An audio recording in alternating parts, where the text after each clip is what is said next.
Good evening, ladies and gentlemen. I'd like to welcome you to the November meeting of the Alternative Forum. And we have a very, very special guest and some very special people in the audience. As you know, our guest this evening is Dr. Tony Martin, Professor of Africana Studies from the United States, from Wellesley College. And he's testifying at the seemingly never-ending Zundel Internet Tribunal hearing going on in Toronto.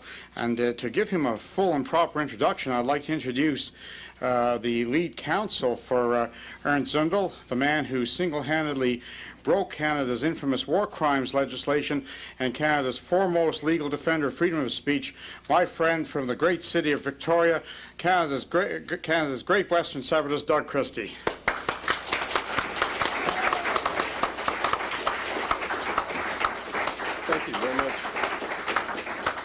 Thank you very kindly, Paul. Those kind words are much appreciated. Ladies and gentlemen, about 15 years ago, when I set out on the course upon which I'm now embarked of defending freedom of speech for a nation full of ungrateful and unknowing citizens, it became obvious to me that it was going to be a long and lonely road. And along that road, I have had the pleasure to realize that there are some truly noble souls who stand above the crowd and whose primary objective in life, notwithstanding all the temptations to pursue material gains, is to do the right thing. This has brought together some of the finest people I know in the defense of the highest ideals for which human beings have strived throughout history. The ability to find, to seek to find, to express, to explain, and to enjoy the struggle for truth in our time. This is a never-ending struggle, and it's one in which you often experience a feeling of isolation, a feeling that there is in our world very few who understand the significance of what we're endeavoring to do. And so it's with this feeling at times that I have wondered if anywhere in this world there exist people who are going through the same type of experience, who are understanding the forces against truth and who are understanding the dangers of destroying freedom. It is therefore with real pleasure that I have the honor to introduce tonight someone whom I have just had the pleasure to meet, the privilege to meet, who I can tell you at first impression gave me the clear indication that here was not only a great mind, because there are in this world many clever people, and most of them are occupying their time pursuing ignoble goals. But here was not only a great mind, but in combination with that great mind was a noble soul. One gets this feeling when you first meet someone. First impressions are generally quite informative. And so when last night I had the pleasure to meet our guest speaker, I realized immediately that this was a man who had come through enormous adversity, maintained integrity and honor in the face of incredible cruelty and hardship, and whose character shone through that experience to inspire any and all who would listen to the struggle that he had endured. And so we have the privilege of being inspired tonight by a man who I have heard testify today under the most sarcastic cross-examination one can imagine, and maintained throughout it all a dignified and firm insistence upon the essential thing to all mankind, the truth. And so it is for not only myself, but for you, a truly rare privilege for which we should express gratitude and true admiration in the opportunity to hear tonight from Dr. Tony Martin. Sir.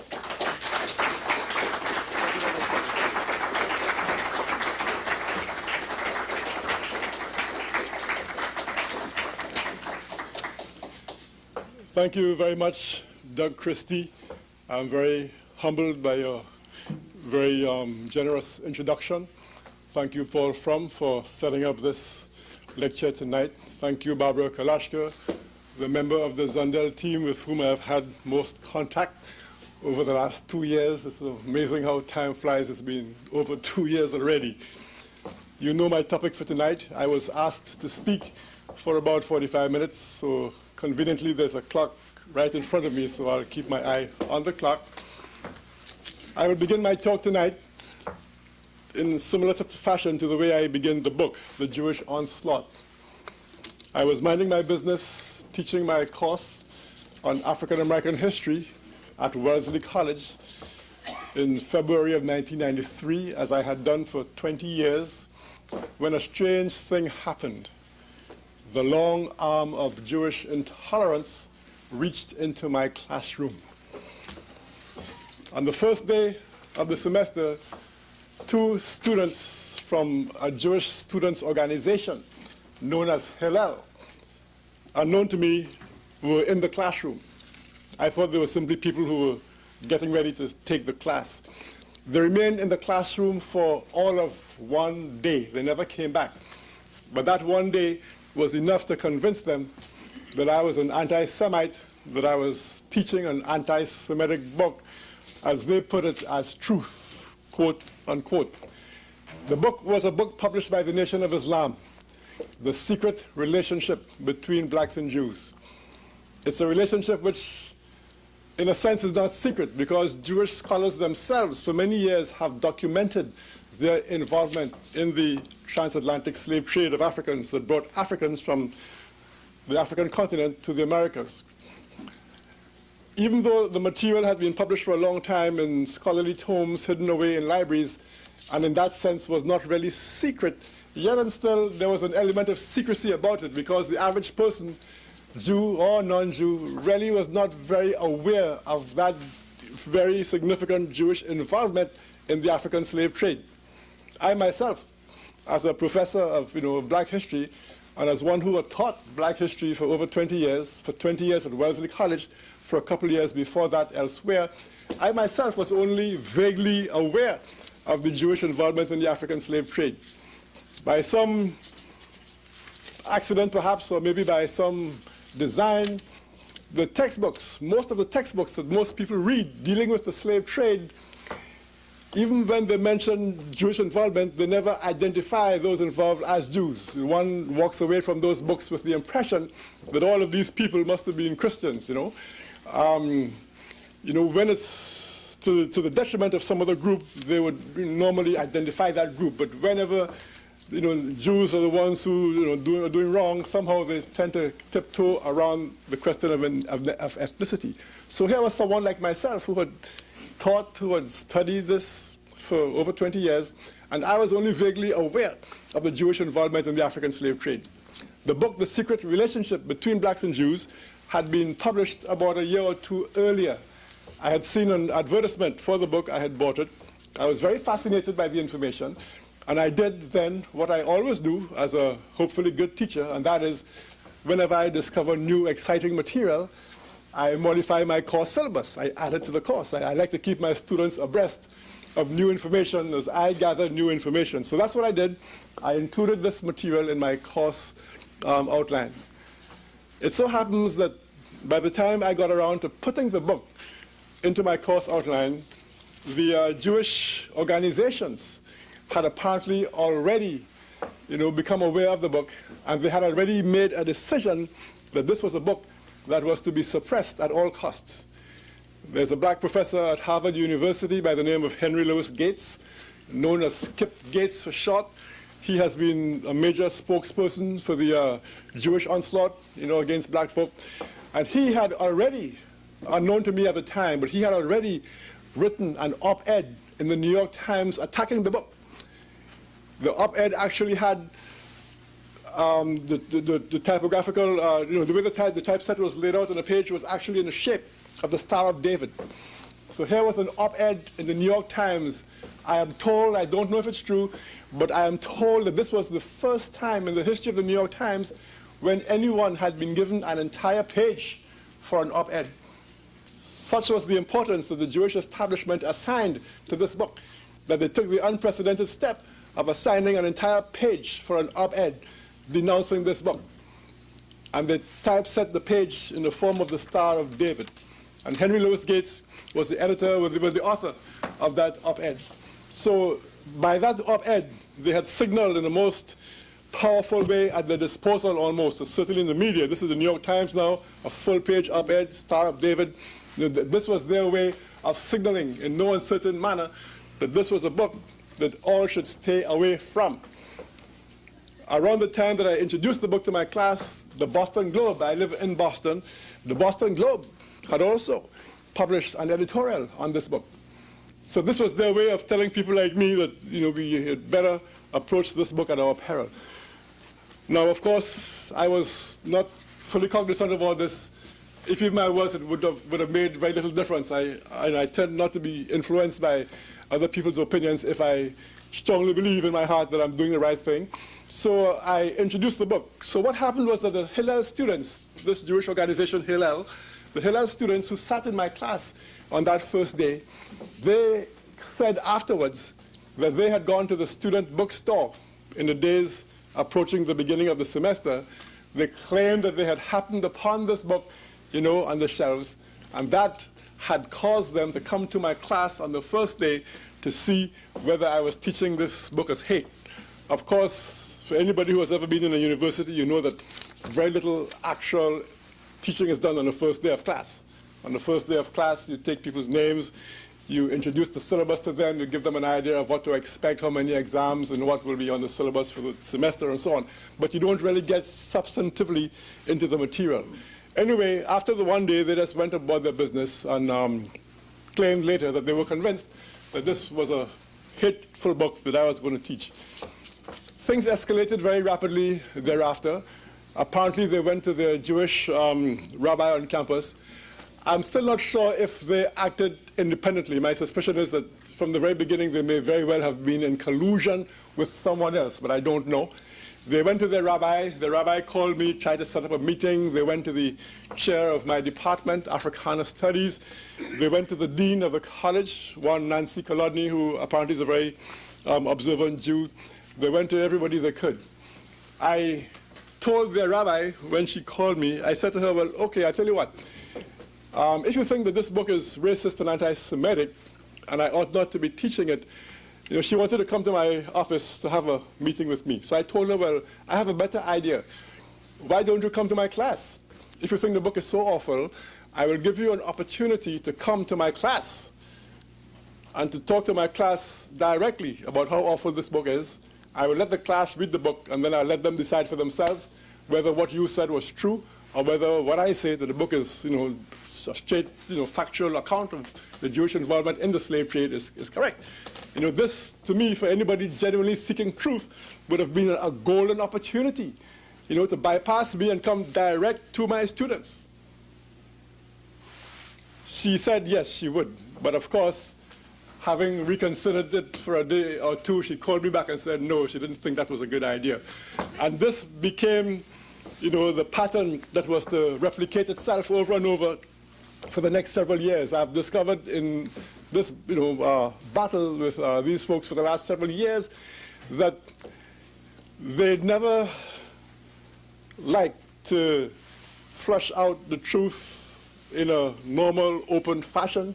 They seem to operate best when they can use their leverage over whatever in the media or whatever to defame you from a distance, but they avoid open debate as much as possible. So she preferred to stay in the background and write memos and stuff, but she would not come to my class to confront me in front of my students. Things escalated again very rapidly.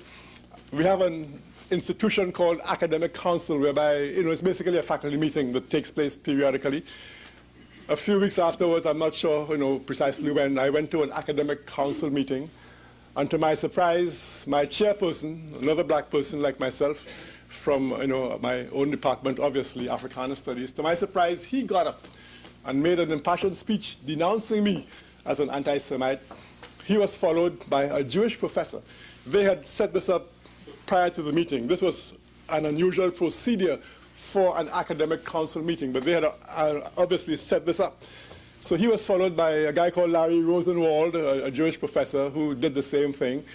And from that point on, you could say the battle was joined. Things went downhill very rapidly. The student newspaper began publishing these, inflammatory articles encouraging students to boycott my classes and so on. At the next meeting of the academic council, I asked for permission to respond to the speeches that had been made, by the Africana Studies chairman and Larry Rosenwald. They gave me permission, and I spoke. My speech is actually reprinted in the book, The Jewish Onslaught. It's near the end of the book. It's called An Answer to My Jewish Critics. I basically told them that I was, a historian. I had to take the facts wherever the facts took me. I explained to them that I had been teaching this course at Wellesley College for 20 years. I had dealt with the involvement of Christians and Muslims, even African collaborators in the slave trade. Wherever the facts took me, I went. I had become aware of the Jewish involvement, and I saw no reason why anybody should object to my dealing with the Jewish involvement. And I asked them rhetorically, who were they who gave them the authority to come into my classroom to tell me what I should teach, what I should not teach. And who were they, people who claimed to have been the victims of great suffering, what kind of authority did that give them to come and try to introduce this kind of extreme censorship into my classroom? A large contingent of my students were present in the academic council. They were not supposed to be there, but they came anyway. They tried to get them out, but they stayed. And of course, I was greeted with much applause from my students. I was greeted with stony silence from the rest of the gathering. At this time at Wellesley College was under the power and authority of a large number of Jewish people. The image of Wellesley College that most people have who know about Wellesley is a college which is the bastion, of the WASP element, the white Anglo-Saxon Protestant element. And that may be what it was a long time ago, but in recent years, the Jewish element has, emerged as a very powerful force. And at one time, during the early stages of this Jewish onslaught at Wellesley College, I actually faced a situation where the acting president of the school was a Jew.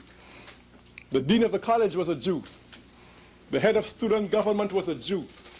The assistant head, deputy head of student government was a Jew. The head of the board of trustees was a Jew. Possibly the majority of the tenured faculty were Jews. Many of the major figures in key positions, vice president of this and that, those kinds of folks, dean of this and that, a lot of those folks were Jews. So clearly, literally, I was dealing with a school in which Jewish power was entrenched. And that was the context in which I had to deal now with this Jewish onslaught. My students, like I said, were a great source of support from the very beginning.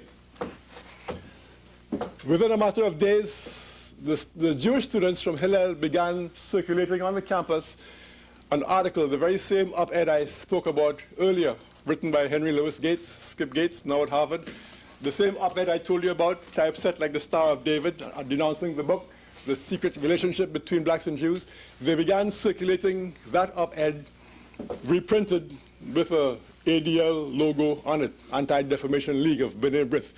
Just as today, in the courtroom today, I was presented with my own book, The Jewish Onslaught, which apparently had been run off and circulated by the same ADL. It was a very strange, in fact, I should have asked for a souvenir copy, but it was a very strange, experience to see my own book with the ADL's logo on it, The Jewish Onslaught with the ADL's logo in the corner.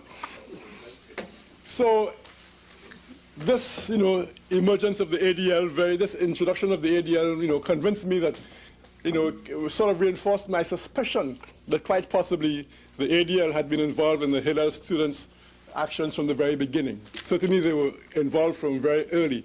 Hillel, I read later in Paul Finley's book, I think it was, is actually a sort of a student affiliate of the ADL. There's actually an organizational connection between the Hillel students and the ADL. And then they're both in turn affiliates of the B'nai B'rith, whatever that is all about. So I found myself then under attack from the Jewish community on campus, from the Hillel students, from my own chairman, who apparently had made the decision that this was the time for him to exercise an opportunistic kind of an attitude. He realized that he was onto something big, that he could be rewarded handsomely if he sided with the Jews in that situation, and apparently that's what he decided to do. As I mentioned before, it was very difficult for me to get my point of view out into the marketplace. The president of the school sent out a statement to the entire school denouncing me, deploring my use of the book, and so on. Within about a couple of months or so, by about April, things escalated further when the outside Jewish organizations entered the fray in great force. 4 of the major Jewish organizations came together and they put out a press release. I've actually seen, in fact, I have a copy of the press release. I don't even recall where I got it. But in the book, The Jewish Onslaught, I liken this press release to a medieval scroll. It reminds me of the kinds of scrolls I used to see as a kid when I went to watch Robin Hood movies. You know, the sheriff of Nottingham would come and he would unroll a big long scroll denouncing Robin Hood, and he would tack it onto a tree someplace in Sherwood Forest. It was that, literally. I mean, I've never seen anything like it. It was about this size, and it was a real medieval scroll. Subsequently, I discovered, and I mentioned this in the book, but I think I discovered it on radio. They had me debating some Jewish guy one night on the radio, and he actually said that this was unprecedented. This guy was a top official of the American Jewish Congress, I think it was, or committee, one of the two, in Boston. And this group was one of the signatories to that scroll, that press release. And he said on the radio that what they did was unprecedented. Never before, to his knowledge, had 4 of the major Jewish organizations come together to jointly issue a press release denouncing a single individual. Not only that, he said, but apparently this had been done in the midst of one of their high holidays. I don't recall which one. And that made it even more unprecedented that they broke whatever, I'm not sure if it was a Sabbath or whatever it is, but they actually broke the sanctity of this high holiday to actually get together for this political purpose. So that was the level of priority which they assigned to denouncing my use of this book, talking about the Jewish involvement in the African slave trade. The 4 organizations were the Anti-Defamation League, ADL for short, the American Jewish Committee, the American Jewish Congress, and the JC, the Jewish Community Relations Council of Greater Boston. Those were the 4 organizations. The press release which they put out was a sort of a model of lies and deceit. This morning in the court, Doug Christie led me through the areas in the book where I described, lie by lie, the lies and half-truths that were contained in this document. They said, for example, that I'd never let my students discuss the book. They tried to paint a picture of me forcing this book down the students' throats and not giving them a chance to discuss it. First of all, there was no way they could have known how I dealt with the book, because by the time we came around to discussing the book, the Hillel students had long gone. None of them were there in the classroom. They said that I was arguing that Jews were, the most important people in the slave trade, which they were in some areas, but not in every area. But there were a whole bunch of lies, just straight up lies. And that, of course, was the signal to the rest of the media. And again, today in the court, the question came up of Jewish, influence in the media. Jews have a tremendous influence in the media. And I pointed out to the tribunal this morning that when in the book I speak about the great Jewish influence in the media, not only am I speaking from my own experience, but I was actually quoting a Jewish writer, Charles Silberman, who wrote a book called A Certain People, in which he was actually boasting. This was 1985. He was actually boasting in that book about the Jewish control of the media. He said in that book that there were, I think, 7 senior editors or something at the New York Times, and they were all Jews. He said that most of the top producers at network TV were Jews. He went on to explain that the producers were the most crucial people in TV. They were the ones who were in charge, of prioritizing news, of deciding which news items to give prominence, which ones to suppress. And those decisions were made by the producers. Those were the key people there. They had more power even than the persons who mechanically just read the news. He mentioned that many of the anchor persons, and he mentioned them by name, Marvin Cobb, Wallace, the guy who runs 60 Minutes. Is it Richard Wallace? Mike Wallace, yes, who runs Barbara Walters, and a whole bunch of others. He actually mentioned them by name. He was actually boasting. His was a book written, I guess, to make his fellow Jews feel good. So, of course, I pointed out this morning in the Tribunal that when I said that the Jews were highly influential in the media, I was simply quoting from their own sources, written by themselves, in which they were gloating practically over this fact. And the power of the Jewish media hit me, immediately, because once these four organizations published that press release, it spread literally around the world, instantaneously. There have been many times when I've tried to send a press release on something or other to the media, and I might send it to 200 papers. I'll be lucky if one of them carries it, on page 95 in fine print under a cartoon or something. But instantaneously, literally instantaneously, this thing was in all the major newspapers. It was in the New York Times. It was in the Chicago Tribune. It was in the Baltimore Sun. It was all over the place. I had a friend who was traveling in Hong Kong. He said he saw it in an English language newspaper in Hong Kong. I had a friend who was in St. Lucia in the West Indies. Of course, nowadays with cable TV, of course, the American cable TV network, CNN, and these folks there, they must be in every hotel room in the world by now. So this guy saw it in CNN in some hotel room in St. Lucia. Friends in Trinidad who have cable and satellite dishes, and pick up American stations, they saw it from in Trinidad.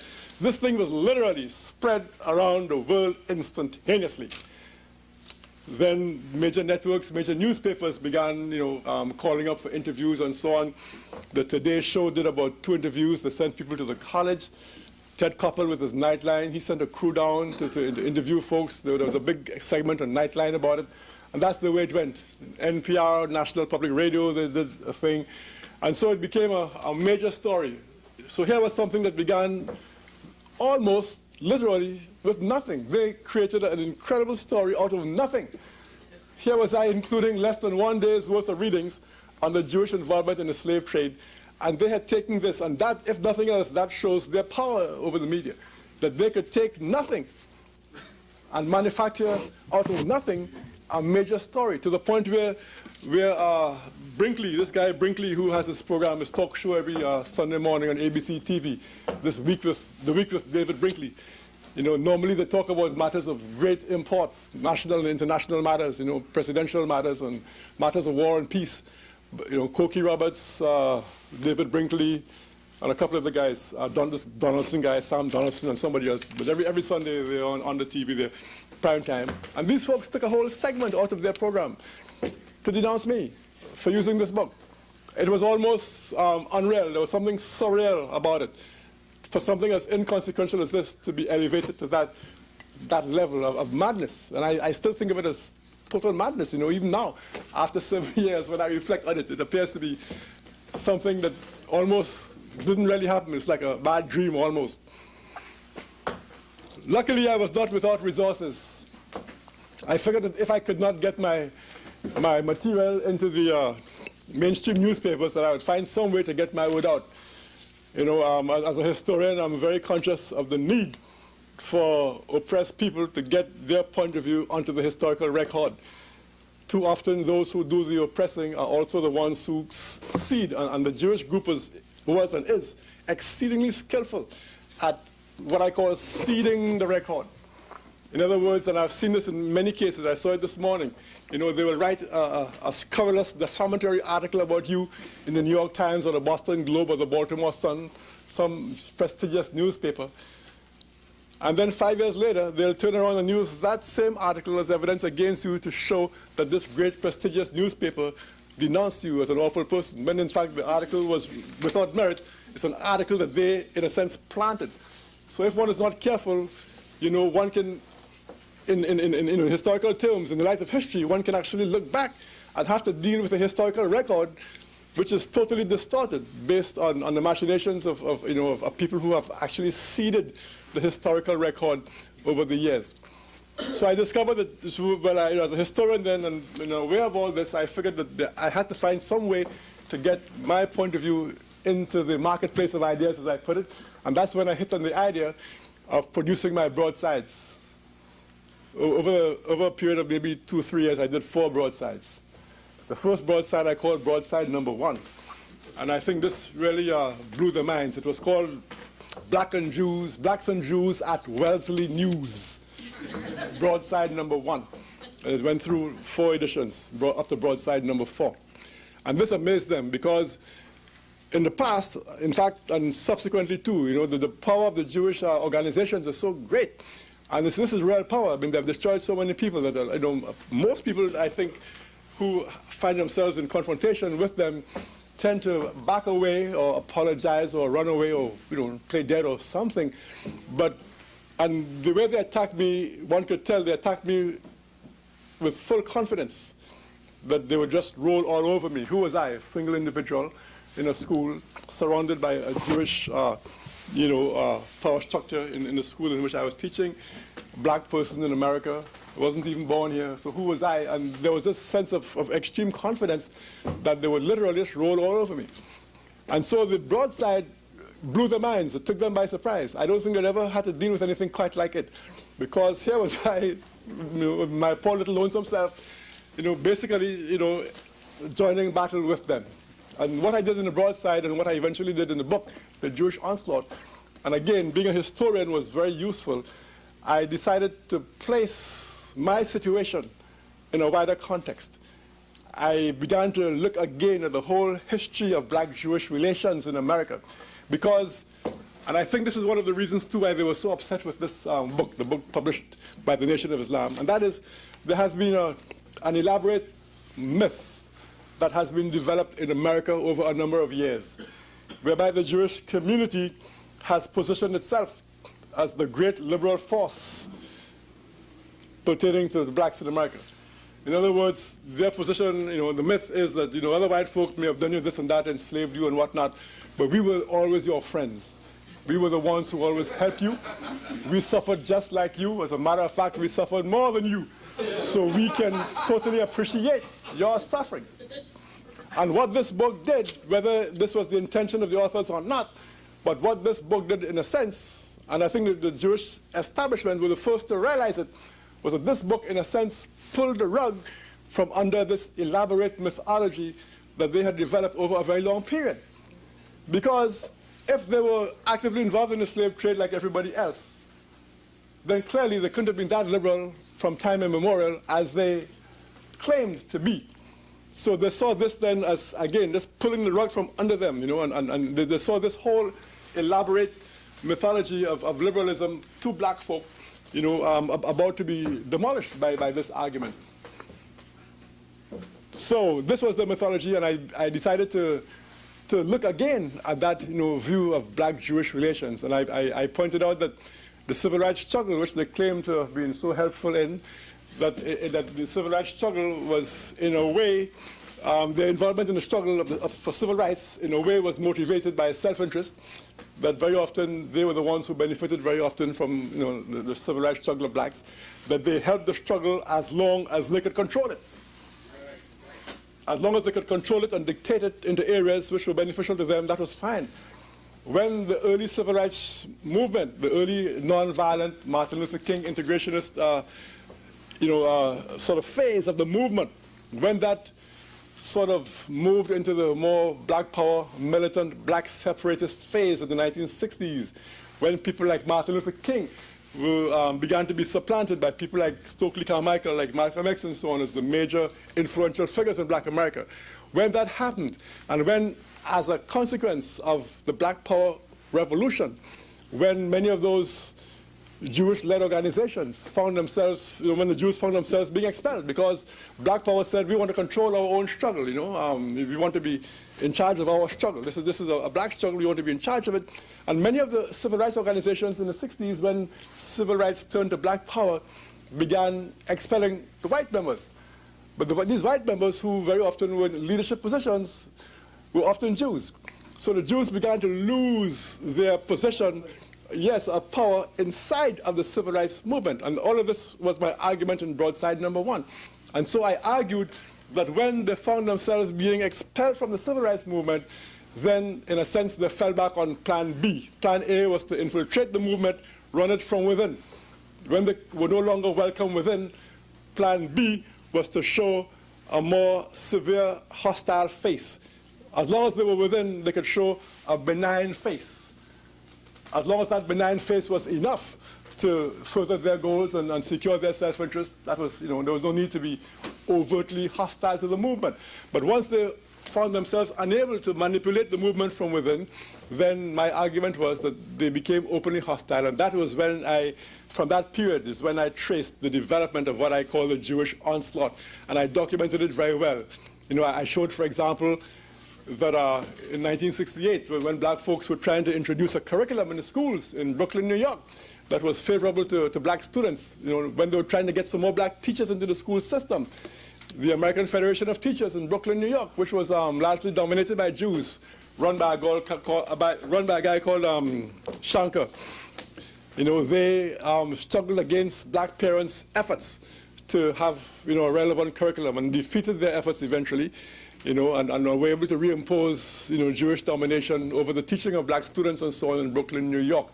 I showed that when Andrew Young, who was the first black person appointed by President Carter to the UN as a US ambassador to UN, I showed that when Andrew Young, who was, of course, a great icon in the black civil rights movement, a very close aide to Martin Luther King and so on, I showed that when Andrew Young, as US ambassador to the UN, came up with the bright idea that if he, as US ambassador, was to mediate the struggle between Palestinians and Jews, then he might as well talk to both sides. It seemed very logical to him that if he was mediating the struggle, he might as well talk to both sides. Seemed like a normal, natural thing to do. But of course, the Jews would have none of it, and they got him fired. They put pressure on Carter, and they fired him. And that's one of the few times when the sort of mainstream, moderate civil rights leadership became so incensed that for a moment they became upset with the Jews. In fact, I quote in the book Julian Bond, the same guy now who has become a great spokesman for the Jews once more. But Julian Bond, for a short while, actually attacked the Jewish leadership over that issue. So these and other developments I highlighted. I talked about black professors who had been fired. I talked about Professor Fred Dubé, a South African, at the State University of New York in Stony Brook, who suggested to his students in an international relations class, he gave them 12 possible essay topics. And one of those topics was a topic which was very topical at the time in international relations. The General Assembly of the UN had just passed a resolution stating that Zionism was racism. So he gave them this, topic, and this was simply one of about a dozen topics he gave them. He said, well, here are 12 topics, choose one, write me an essay, term paper, or whatever. And that was enough to get him fired. The Jews mobilized, they went to the chancellor of the New York system, and they got him fired. So these and many other cases I documented, all of these stemming from that period in the 1960s or so, when Jews began to be expelled from the civil rights movement. I showed how Jews had been among the founders of the NAACP. And I showed how even from the early days of the NAACP, they had used their position in the NAACP to undermine and to dominate and to manipulate the black struggle. Just around the time that I was doing this, I think it was in 1993, the Memphis Commercial Appeal, a major newspaper in Memphis, Tennessee, the Memphis Commercial Appeal, just by coincidence, published the result of an investigative piece that they had been working on for a very long time, in which they demonstrated that, among other things, that a man called Joel Spingarn, a Jewish man who had been head of the NAACP way back around the First World War. Joel Spingarn, during the First World War, around about, say, 1917-18, had a position in something known as military intelligence, in the Military Intelligence Department, a kind of a FBI, CIA type operation. I think he was a major in the Military Intelligence Department. And the Memphis Commercial Appeal showed that Spingarn was simultaneously head of the NAACP. He was a Jew running the NAACP, and simultaneously he was also a major, I believe, in the military intelligence department. And he was using his position in the military intelligence department to obtain information on the black leadership. At one time, Spingarn actually called together the entire black leadership in America. Of course, people like, the more radical people didn't go. People like Marcus Garvey didn't go. But the whole mainstream, if you like, black leadership assembled in this man's farm in upstate New York, a place called Armenia, I think it was. So here was this man who was spying on these black folk, had all of them in his yard, so to speak, under a tent, feeding them for several days, reporting back to the military intelligence department. So all of this I documented then in broadside number 1. So what happened then was that whereas they started this onslaught by trying to crush me for doing something totally innocent, with the broadside, I guess, again, I'm not even sure if I deliberately intended it to be this way or not, but by the broadside, what I did, intentionally or otherwise, was to sort of broaden the whole scope of this battle now, because no longer were they dealing with me simply on a question of the Jewish involvement in the slave trade, but in a sense, I sort of widened the field of struggle now, and they found themselves having to defend their position in black organizations, and I further attacked their whole mythology of being this liberal element in the black population for a large number of years. So broadside number 1, I believe, is what really, blew the whole thing open. At this point, they were just totally upset with me, and the level of the intensity of the whole thing, reached a very frenetic level.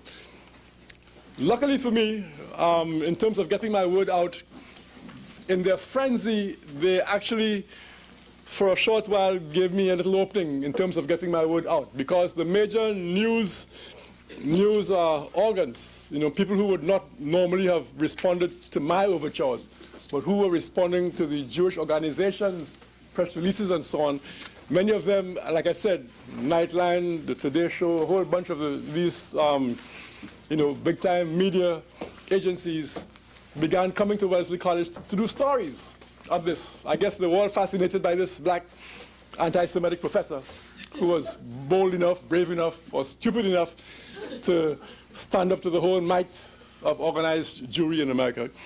And they began coming to the campus, doing interviews and whatnot.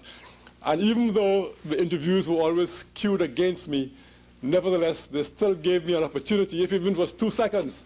Whatever they gave me, I took, because for me, here was a golden opportunity to get my word out. It didn't matter how they surrounded what I said by hostile commentary before I came on and hostile commentary after. I figured that somebody out there, if I got 2 seconds to speak, somebody out there might just believe what I was trying to say.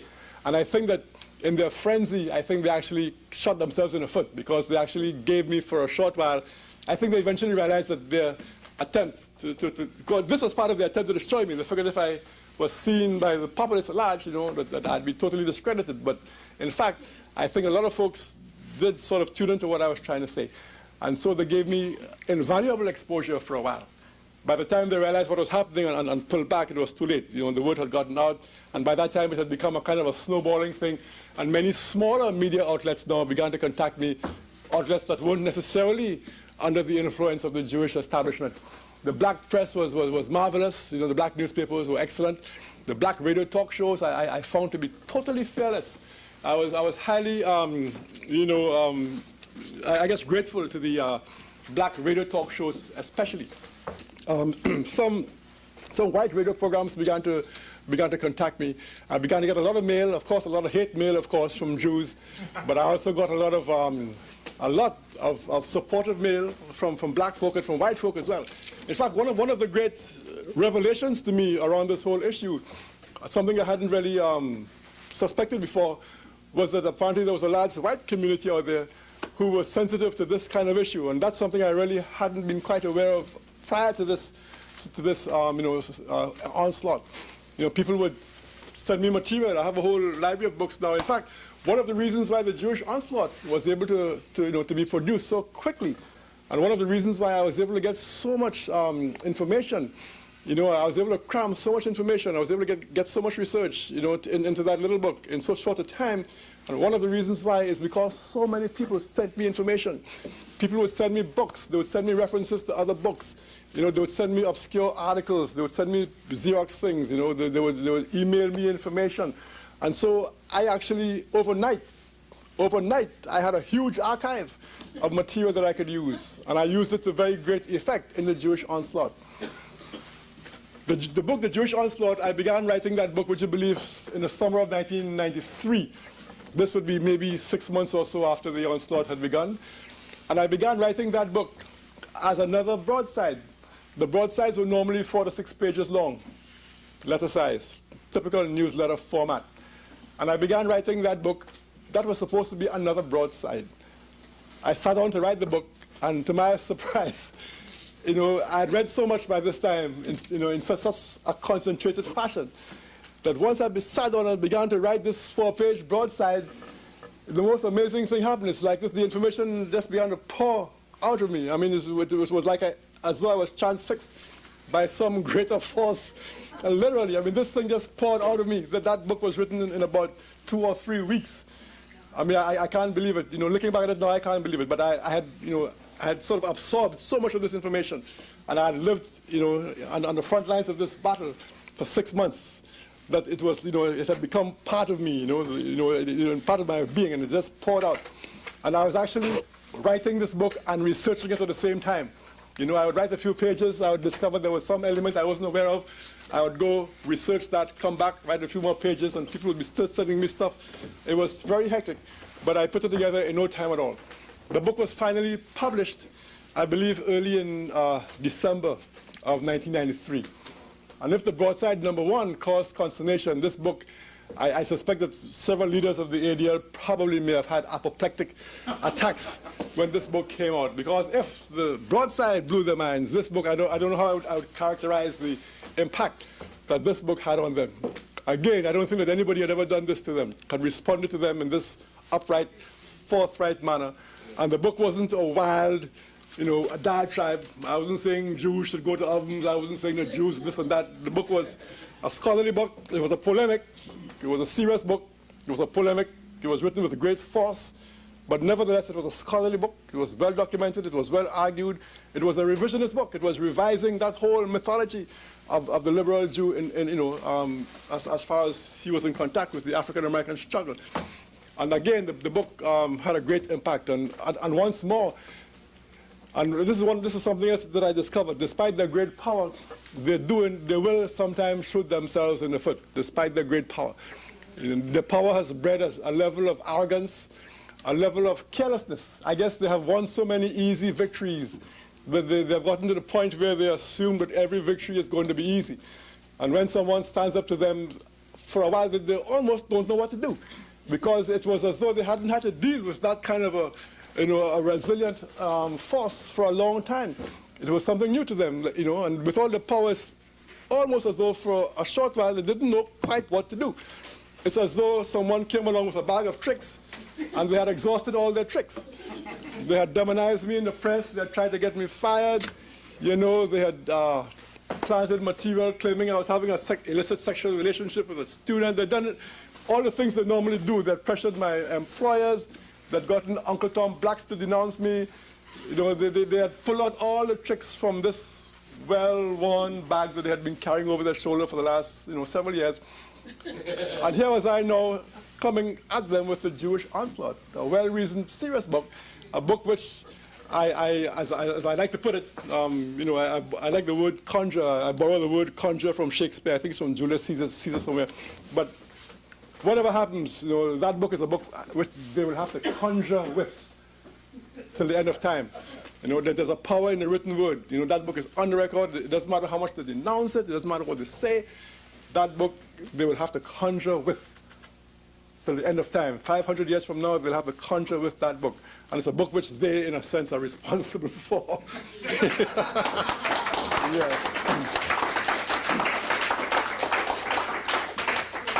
So once again, I got invaluable publicity. I think it was Nightline who actually held up the book. Could you imagine? I mean, that's publicity I couldn't buy in a million years. Nightline program with the Jewish Onslaught, big up on the screen like that. And the book, I have my own publishing company, and that's the fastest selling book I've ever published. As a small company, I do small print runs. I did an initial print run of about 5,000, I think. That sold out in about 3 weeks, thanks to Ted Koppel, Nightline, and the rest of them. So I did a second printing. That was gone in no time at all. Then I did a third printing. I'm not sure how many books I've sold, but I know the first 2 printings were 10,000, and those sold out. It's now on a third printing. So I know I've sold over 10,000 copies of that book. But most of those copies were sold in the first few weeks. And of course, there were many lessons to be learned there. One lesson is the power of those folks, because I was leveraging off of their power. But similarly, if it was a book that they were pushing, they have the means to. It's incredible, and it's awesome actually, the kind of power that they have to, for good or for ill, whatever they want to promote. That media is an incredible thing. So the book came out then, and of course, by this time too, the black population was thoroughly enthralled. Black people around the country came to my rescue, and this too is something that I think was a factor in my favor, and that is, well, there were several factors in my favor. Several reasons I think why they weren't able to just totally demolish me as they had expected. Number one is that I was a scholar who had a fairly solid scholarly reputation. One of the first things they tried to do was to impugn my scholarship and say I was a bad scholar. But it was very difficult for them to do that when I had already published in all of their own scholarly publications. And I've published in a large number of the most prestigious academic journals in my field. I've published in some of the most prestigious academic journals in the field of African American history, in the field of American history, in the field of African history, in the field of Caribbean history, sometimes even further afield. My scholarly reputation was very strong, and they were not very convincing. Going to the academic, going to academic circles, trying to denounce my scholarship. They tried, but it didn't quite stick. Up to now, all these years, after 7 years of them trying to impugn my scholarship, up to now, I still find myself being invited by places like Oxford University Press to contribute to volumes. About a year or 2 into the Onslaught, the Washington Post, Book World, asked me, to write some stuff for them, so that clearly they were unable to crush, to totally sully my reputation as a scholar. I'm sure that I took a hit. I'm sure that I could have gotten many more opportunities. My career would have been much further advanced, I'm sure, without their onslaught. But the fact is, I was strong enough to survive. Maybe not, as comfortably as I would have otherwise, but certainly they were unable to destroy me as a scholar. The other thing in my favor, I think, was the fact that I had a very solid grounding in the black community. I had a very strong base in the black non-academic community.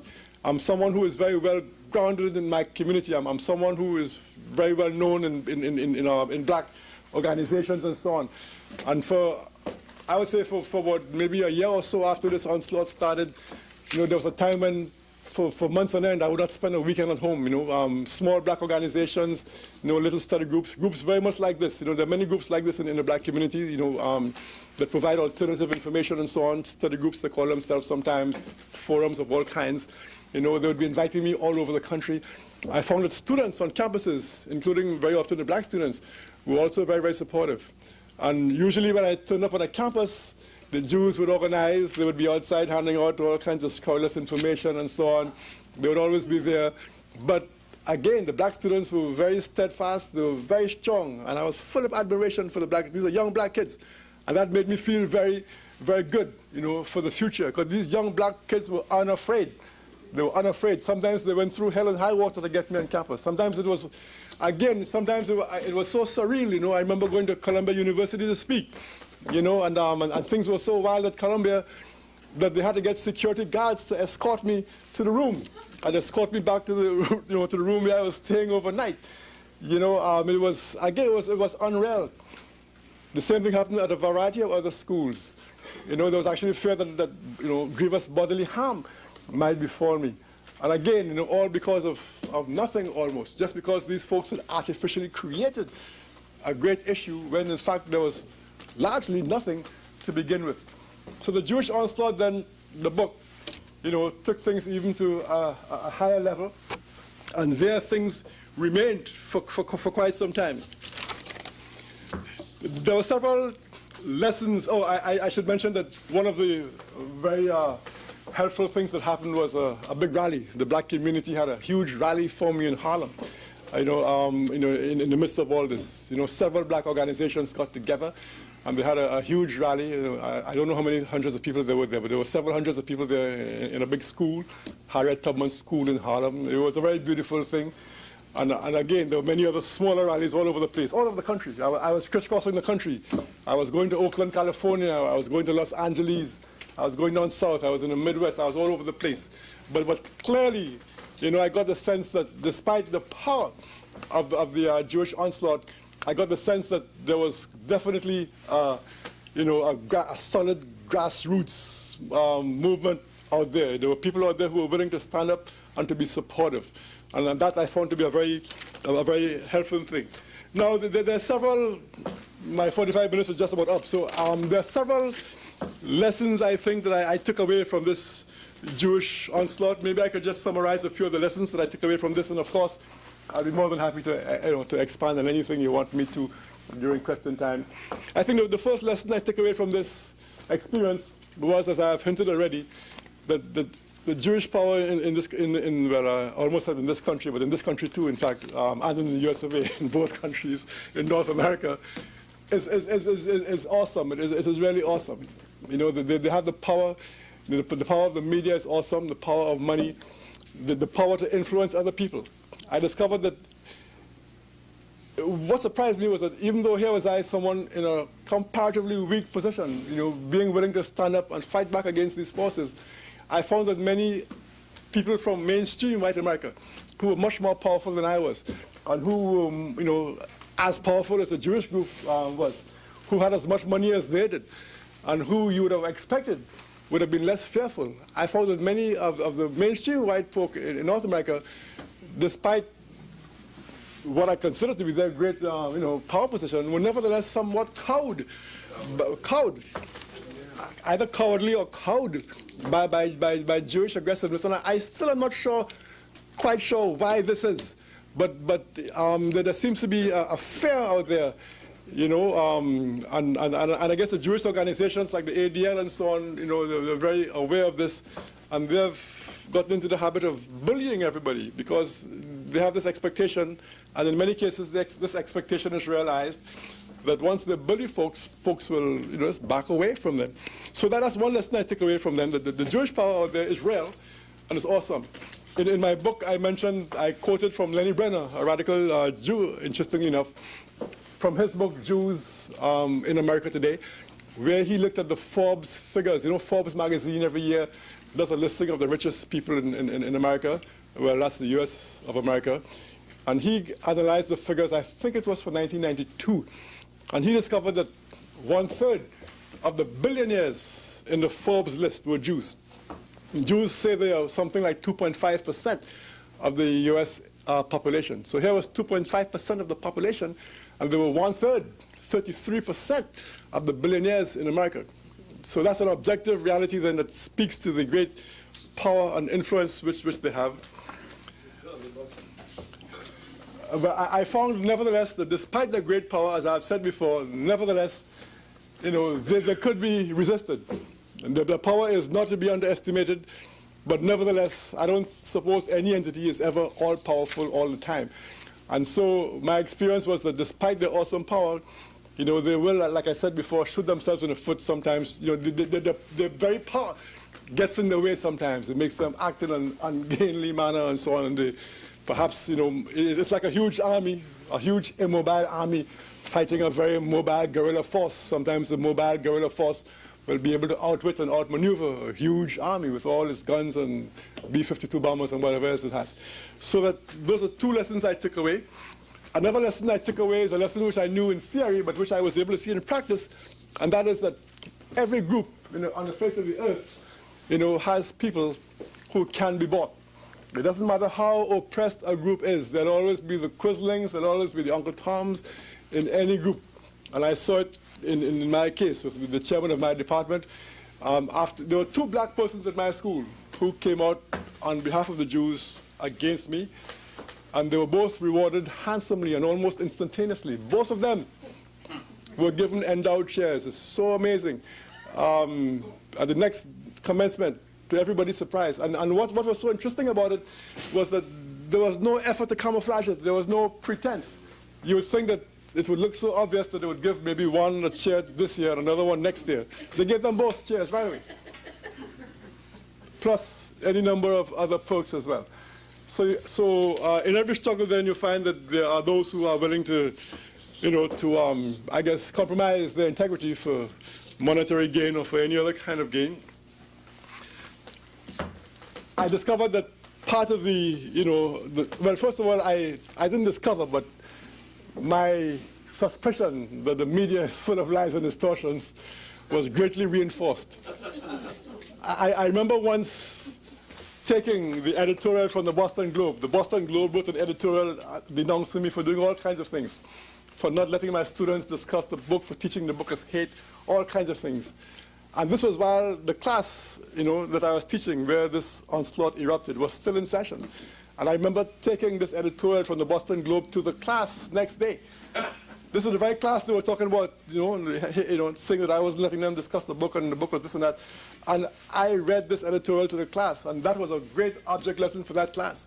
That editorial was worth 1,000 theoretical formulations of what the press is this and the press is that. They were able to see for themselves, because these were the students that this editorial was talking about.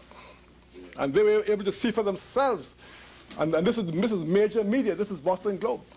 This is major media. And they were able to see for themselves, how the media lies, how it distorts. Not only does it lie and distort, but it then prevents those who, like myself, who wish to respond, prevents us from responding. So the media is far from free in this country. Well, in North America, but this country, I understand, is a colony of the US and very similar, except that it's worse in some ways, I was told. I discovered, as I hinted earlier, that there was, very interestingly for me, because most of my awareness of struggle and so on up to that point in this country, well, in North America, was within the black community. But I was surprised. I began getting a lot of, like I said, a lot of communications from white folk around the country who shared at least some of my feelings, not all necessarily, but certainly there was a certain area of common ground. One thing that I found very fascinating was that several of the white people who would write me, they would express, support for me and congratulate me and so on. And very often they would say stuff like, and then this really struck me, they would say things like, it's a pity that we in the white community do not have strong leaders like you do in the black community who will stand up to these people. This was a great revelation to me, but several people told me that. Sometimes they would mention Minister Farrakhan as an example of a strong black person who was willing to stand up. And I was totally fascinated by this. I had no inkling that this kind of sentiment was out there somewhere. Again, like I said, I was very, very, very, very pleased at the support I got from the young black people especially. I feel very good about the future because there's a cadre, I think, of young black students coming up there who, they're honest, and they're willing to look at the world around them in a fresh way. They're open to new interpretations of old events and so on. So this in a nutshell then, having exceeded my 45 minutes by about 12 minutes, this then in a nutshell is the Jewish onslaught as I experienced it for the last 7 or so years. And of course, as you know, the purpose of my being here in Toronto tonight is, I guess takes this experience to another level. Here I am, trying to be qualified as an expert witness in this Zondel case here in Toronto. So this takes things to yet another level. So I am still waiting to see what the fallout is going to be. I know there's going to be some fallout. I don't think there was any overt media in the courtroom today. I don't know. But I wouldn't be surprised if some articles begin appearing when I get back to the States. I know there's going to be some fallout, so I'm sitting back to see what it might be. So let me end here again by thanking you, especially Paul, for inviting me here tonight, and I'll be more than happy to entertain any questions that you might have. Thanks very much.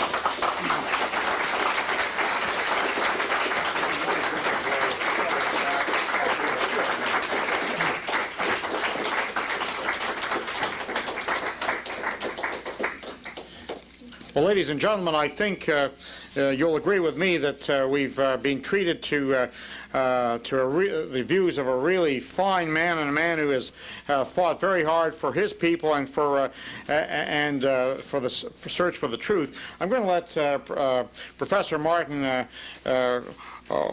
cool off for a minute and maybe have a drink of water, and I'd like to make a couple of routine announcements. First of all, we're passing around a couple of boxes. These boxes contain pictures of people who have fought for freedom of speech in one way or another, including our last speaker, Mark Weber. Please take a picture and throw in whatever you'd like. This is to help the ongoing cause of freedom of speech, including such court cases as the Doug Collins case, which we will be taking to the Court of Appeals in British Columbia in early January. Anyway, anything you can do to help with that would be very, very much appreciated, and your generosity is very much thanked. It really is, when you have an opportunity to hear a fine man like Professor Martin, embarrassing as a Canadian to see the way he was treated today before the Canadian Human Rights Tribunal. You know, those of you who know nothing about the law other than what you see on LA Law on TV or Law and Order, perhaps get the idea that it's easy to qualify an expert. Well, it is, in most cases. You know, if a person is an expert in forensic science or in the operation of guns, you call him forth and you question him and you try to develop information that will help your cause. And that is the way it was for the prosecution against Ernst Zundel in this most important case. They called forth a professor of history from New York State, from New York City, and it turns out this man has taken contracts from various Zionist groups, received awards from various Zionist groups, but nonetheless he was qualified as an expert in history, and he proceeded to talk about all manner of history, in many cases far beyond what would seem to be his particular training. However, when the defense has tried to qualify witnesses, we have had absolutely no end of trouble, including today. It would appear, and although it's not yet decided, that Professor Martin might not be the right type of historian. You know, he's a historian who knows a great deal about black history, the Caribbean history, Marcus Garvey, etc. Well, the reason the defense wants him is to use his expertise to comment on the type of history on the Zundel site. Is this within the realm of historical argument? Well, he may not be the right type of historian. You know, then it turns out Professor Martin has some views. Well, that's a bad thing. The chief counsel for the Canadian Jewish Congress was reading at Professor Martin various of the opinions he gave in his book, The Jewish Onslaught. For instance, the very significant Jewish control of Hollywood. Now, he didn't say it wasn't true. Of course, you see, truth is not a defense in the never-never world of human rights tribunals. He didn't say to Professor Martin, "You have it all wrong, Professor Martin, don't you?" No, but Professor Martin, you said this, didn't you? Well, yes, he said. Do you believe that? Yes. Did you believe it when you wrote it? Yes. Do you believe it now? Yes. And so on and so on. What Professor Martin has already said about the very significant Jewish financial power in the United States. It's always bothered me. How can you be so powerful and yet be an oppressed minority? I don't know. These things are beyond me. Maybe I'm just a poor, simple country boy from Peel County, but maybe you have to be a Human Rights Commission lawyer to understand such things. Anyway, Professor Martin is quite clearly a competent scholar and a brave man. Whether or not he will ever be allowed to testify is another matter. And it's a source of real embarrassment to me as a Canadian that such a fine man is so shoddily treated at the Human Rights Tribunal. And those of you who have not had a chance to go and watch that circus might indeed want to come and see it sometime. In fact, you can come tomorrow morning at 151 Bloor Street West at 10 o'clock and watch the circus continue. I have a number of publications. I'm going to be quite brief here. I want to draw to your attention. A man who ran for the President of the United States and, like many people who have controversial views, was simply ignored. Patrick Buchanan wrote a book, A Republic Not an Empire, Reclaiming America's Destiny. We have it at on the book table for $35. Maybe one of the reasons we are in such a vile state today is because we've gotten so far away from the documents which set up our country. If you're interested in the Canadian Constitution, we've got it in the blue book on the side table. And we have a couple of kits that may be of interest. A Call to Action, Human Rights Commission's The Triumph of Injustice, which is reprinted from a publication called A Call to Action. It's on the table at the back. We, of course, are in the middle of a federal election, and certainly if you happen to be politically incorrect, the media is not very nice to you. You want to see some of the horrible things written about Stockwell Day, Mississauga burning for $2 on the side table. And oh yes, our last speaker, Mark Weber of the Institute for Historical Review. We have his tape down there. We also have tapes of Doug Christie talking about various free speech threats in Canada. They're all $6 down there. And we also have material from Mark Weber's publication, the Journal for Historical Review, also on the side table back there. And with that, I will turn it back for, let's say, 20 minutes to Professor Mark. We do have to be out of here around 10 o'clock. I'd like you to have a chance to take a look at some books, and I know it's very warm, so if you could make your questions pointed to Professor Martin, try to make it a question rather than a speech. And Professor Tony Martin, I hope you've had a chance to have a drink of water there.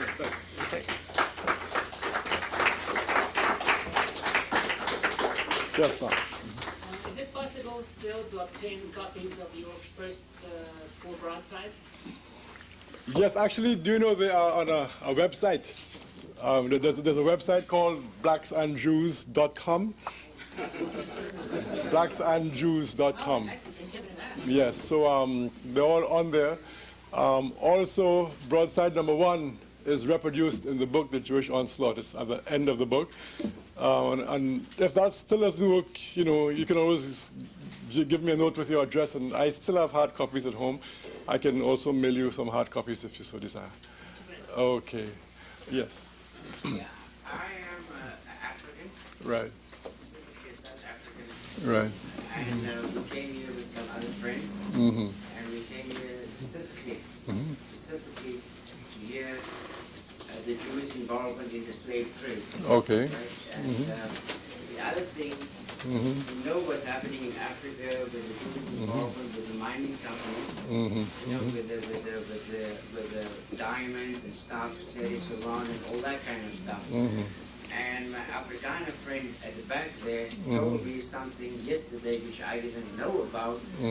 He told me that initially, when the Jews bought over the mines in South Africa, he printed the money. There was no money. But I want to know how the Jews involved in the slave trade and what you think of what's happening now in Africa with the Jews involved with the diamond companies and all that kind of stuff. Okay, I don't know a whole lot about South Africa. I mean, I know in a general way that... Yeah, but the slave trade then. Yeah, in terms of the slave trade, Jews were involved in every aspect of the slave trade. The slave trade was often carried on by multinational corporations. Even back then, they had multinational corporations, chartered companies. They were sometimes called, like in South Africa, there was a British South African chartered company and others. One of the first of these multinational corporations was the Dutch West India. Well, there was an East and a West India Company, right? So the Dutch West India Company. That was a Jewish company. Yeah, well, I wouldn't say it was a totally Jewish company, but there was a large Jewish element in it. Many of the stockholders and so on were Jews. They Suspected that for a long time. Right. See, what happened was that, let's see, the Inquisition, as you know, was taking place in Spain around 1492. Many of the Jews were expelled. And the country in Europe that welcomed a lot of them who were expelled was Holland.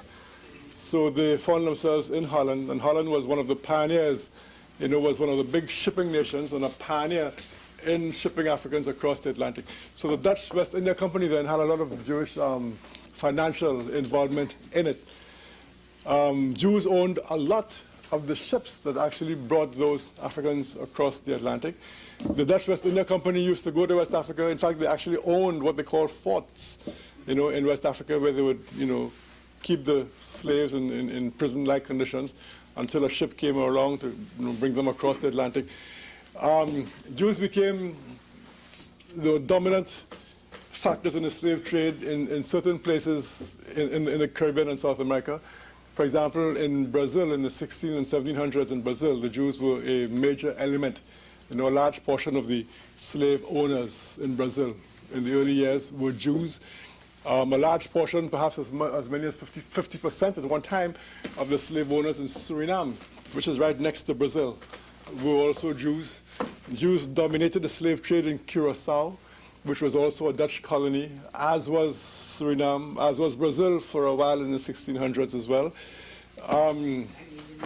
Right, now, in North America, one of the arguments the Jews put forward in North America is that Jews were a very, very small portion of the American population. Hence, they say they could not have been the dominant element. Now, they may not have been the dominant element, but the point that the book, The Secret Relationship, makes, and it quotes from Jewish writers, is that they were out of all proportion to their numbers. Just as today Jews can be 2.5% of the US population, but 33% of the billionaires, just so in the area of the slave trade, even though in gross terms they may not have represented the gross majority of slave owners, certainly they were overrepresented, so to speak, in terms of their percentage in the population. They were involved in every aspect of the slave trade in the Caribbean and South America here. They traded slaves, they warehoused slaves, they had slave plantations. In this country, they tended to be in other aspects of the slave trade more than in plantations. In South America, they were very much in the plantations. In this country, they tended, not that they did not have plantations, but they tended more typically in this country to do the buying and selling of slaves. They would import them, warehouse them, auction them, that kind of stuff, bring them over in the ships. One of the most important slave ship owners in colonial America was a Jew from Newport, Rhode Island. His name was Aaron Lopez, and he was he was one of these Sephardic Jews. One of the things I discovered when I was doing my research was that, I guess a large portion of the Jews in America today are Ashkenazi Jews who came from northern, central, eastern Europe and so on. But many of the Jews in this earlier period were Sephardic Jews who had come from Spain and Portugal or from Holland, but originally from Spain and Portugal to Holland and then over to the Caribbean or South America. And many of the Ashkenazi Jews in America today, they act as though Ashkenazi Jews are the only Jews in the world, and some of them apparently don't seem to know very much about the presence of Sephardic Jews. But the earliest Jews who came to the US of A were Sephardic Jews. They came from the Caribbean, from Brazil, from those kind of places. They were kicked out of Brazil in the 1600s. And some of the first Jews who landed in New York in 1654. Why were they kicked out of Brazil? I'm sorry? Why were they kicked out of Brazil? Brazil was Portuguese for a while. Then the Dutch came and took it over. And, well, let me back up. Because of the Inquisition in Europe, many of the Jews who decided to stay in Portugal and Spain converted to Roman Catholicism. And many of them, despite their conversion, secretly continue to practice their Judaism. And they are called by a variety of names. They're called Marranos, they're called crypto Jews, they're called all kinds of things. So these crypto Jews or whatever, sometimes they're called New Christians as well. So some of these crypto Jews, Marranos, New Christians, came over to Brazil, which was a Portuguese colony. So they were ostensibly Roman Catholic. But when the Dutch conquered Brazil, the Dutch, from Holland, obviously, the place which had given succor to many of the Jews who had left Portugal and Spain, and Holland was a place which allowed the Jews to practice their religion openly, so that when the Dutch conquered Brazil, all of these, crypto Jews came out of the closet and openly became Jews. Then the Portuguese came back and reconquered Brazil. So at that point, all of these Christians who were turned into Jews overnight, like Madeleine Albright, who didn't know they were Jews and suddenly became Jews. So now it was too late for them to turn back into Christians, so they all had to leave. And some of those are the ones who ended up in New York in 1654, I think the year was. So this, will give you a little idea of the Jewish involvement in the slave trade. During the Civil War, some of the leaders of the Confederacy were Jews, actually. And there was a man called Judah Benjamin, who was, I think he was Secretary of State or something in the Confederacy. He was a Jew from New Orleans or someplace. So, and even after the Civil War ended, a lot of Jews came into this country after the Civil War, of course, and many of them too went down south, and many of them bought up plantations that had been lost by the local white population in the south and so on. So yes, they were very much involved. You must get a hold of the book, The Secret Relationship Between Blacks and Jews. Yeah. But there are several other people who have their hands up though, so maybe I better just give some other folks a chance. There's a gentleman in the back who's had his hand up for a long time. Yes.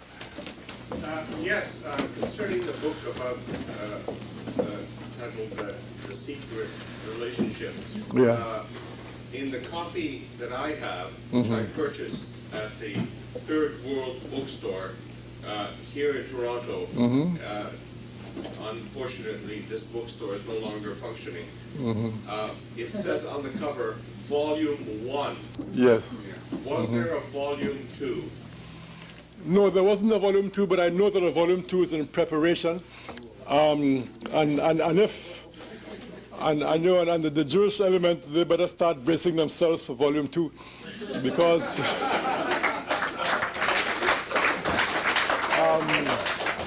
yes. The other question is, early on in the federal election in the United States, Pat Buchanan had a running mate named, if I'm pronouncing it correctly, Oriana Fulaci. I'm not sure. I mean, is that the black woman? Yes. Yes. I don't know very much about her. Yeah. Oh, I thought you may have had contact with her. And No, I haven't. was her, I've seen her on TV a couple of times, but I know very little about her. a very outspoken, intelligent woman. Yeah, unfortunately, I know very little. In fact, I know almost nothing about her. At the moment, I saw it on Sunday morning television that these two individuals sat side by side and really surprised America and the viewers. Bridging gap, bridging an enormous gap. And I think that if you have an opportunity, Professor, you would find as much support for your views amongst radicalized whites and dispossessed whites as you do amongst your own people. Which is what I mentioned in my talk as being one of the surprising things that I discovered in the midst of this onslaught. Thanks. Yes. Okay, Barbara? Yeah. I just want to ask, how much effect do you think the internet had? Did it help you? Did it help you in this struggle? Or was it too early to help? The internet was helpful, especially via email. Stuff, news release, moves very quickly via email, especially. Not so much necessarily people logging on to websites all the time, but email. I was hooked into email before I really got into looking at websites, and I found the email to be a very effective tool. I've actually put out a couple articles in the last 2-3 years via email, and I've been amazed at the impact that they've had. It's so easy for someone to forward something to somebody else or to 100 people in an instant via email. So in that sense, I think it had a great impact. The website, theblacksandjews.com, has been on for a few years now. I don't recall how many, maybe 3-4 years. And I get a lot of email from there too, people who get onto that website and then contact me. There too, I think the Jewish organizations sometimes shoot themselves in the foot, because apparently there are Jewish websites out there, which keep track of what they consider to be hate sites on the web. And apparently the blacksandjews.com website is listed in some of these Jewish hate watch type of websites. So people go to the Jewish hate watch site and then they discovered, hey, blacksandjews.com, I better check this place out. You know, and they do. And then they send me an email saying how they love it and whatnot, what a nice website it is. Yeah, so I would say the internet has been helpful. Oh, sorry, there's just one brother here and then there's brother in the back. Yes, sorry. Yeah. I'm sort of interested in a little bit more personal point of view.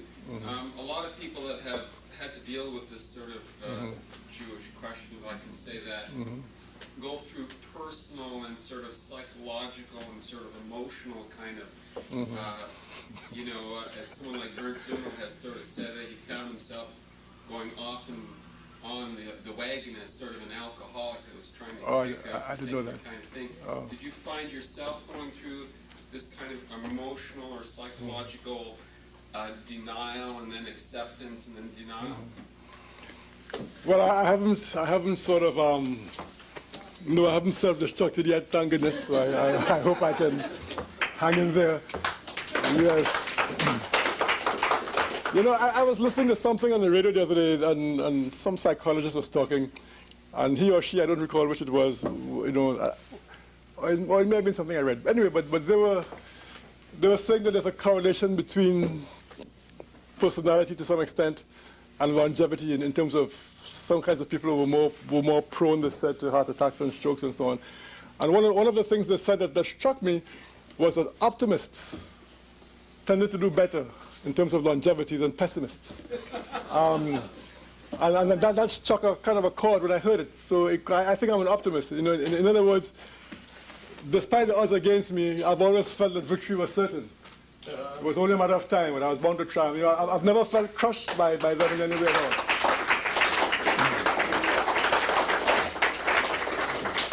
I think something else that has helped me too, I think, and this too is another factor that has really, you know, annoyed the hell out of them. If you read the book, The Jewish Onslaught, if I may say so myself, but I think I have a sense of humor, and this comes from my Trinidad background. I come from a society where people are very rough on one another, you know, just, you know, pulling each other's legs, giving each other jokes and stuff. We have a term for it, pecan. You know, it's actually a fine art in Trinidad. You know, when you grow up in Trinidad, you know that you have to learn to deal with people, you know, pulling your leg all the time, saying things about you, and you develop in your turn the art. You know, it's like what they call in English repartee, the art of quick repartee and so on.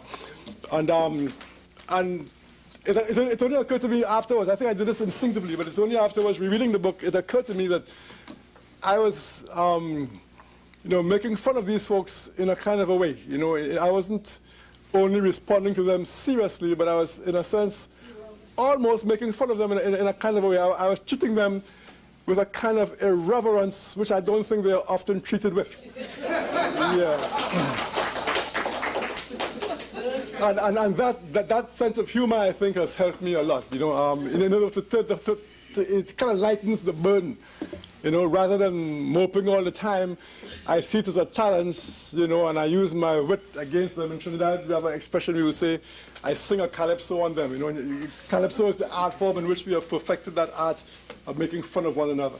So when somebody sings a calypso on you, it means they sing a calypso in which they make, you know, they try to, you know, portray you as a fool, make fun of you, talk about your weak points, laugh at you, but it's part of the culture.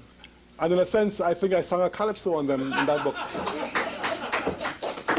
So all of that, I think, helps to keep me going. Plus, you know, I try to live, you know, I try to live, you know, well, I try to get my 8 hours sleep whenever I can. I didn't get it last night, but I try whenever I can to get my 8 hours sleep.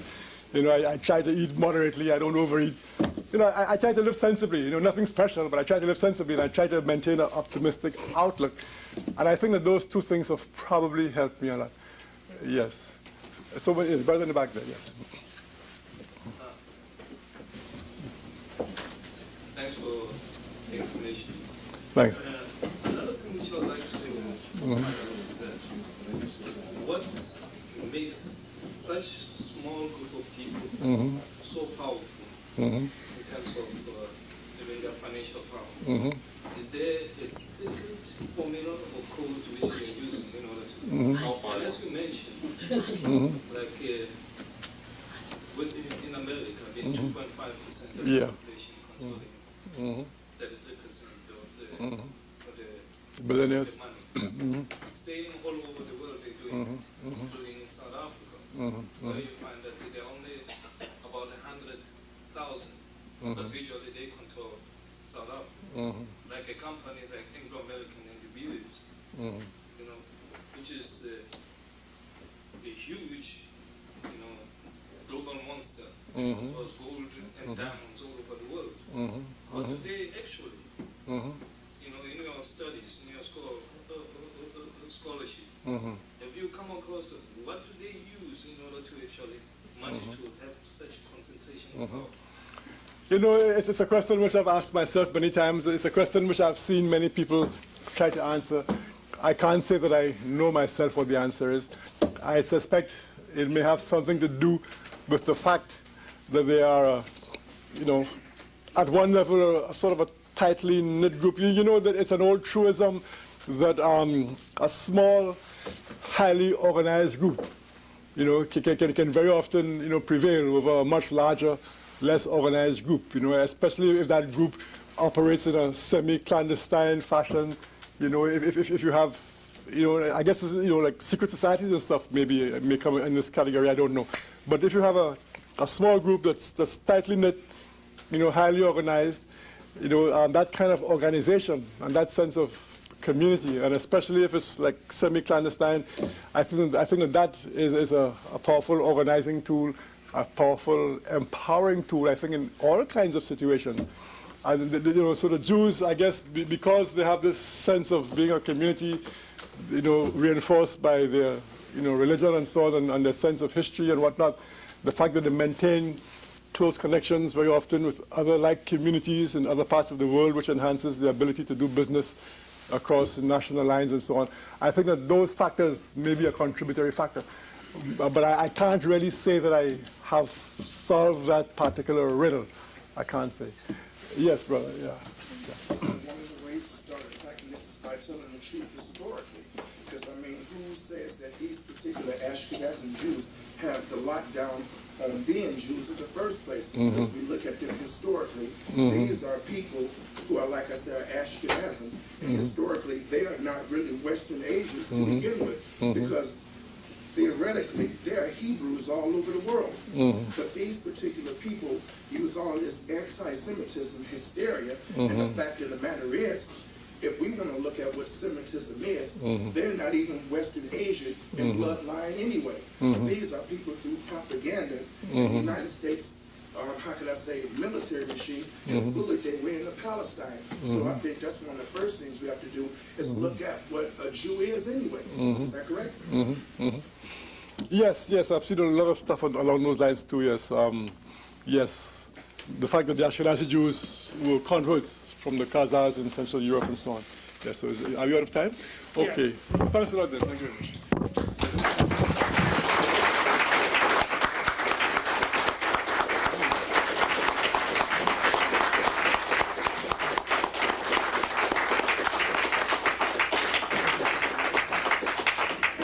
On behalf of the Alternative Forum, I'd like to thank Professor Martin very much for joining us tonight and for a really excellent speech. Please take a look at the book tables, and you may want to talk to Professor Martin for a few minutes. We do have to be out of here around 10 o'clock, so you've got a few minutes to socialize or to take a look at the book table. Thanks a lot. And if you are coming to the afternoon on Sunday, please let me or Susan at the desk there know. Thank you. I'm Latvian.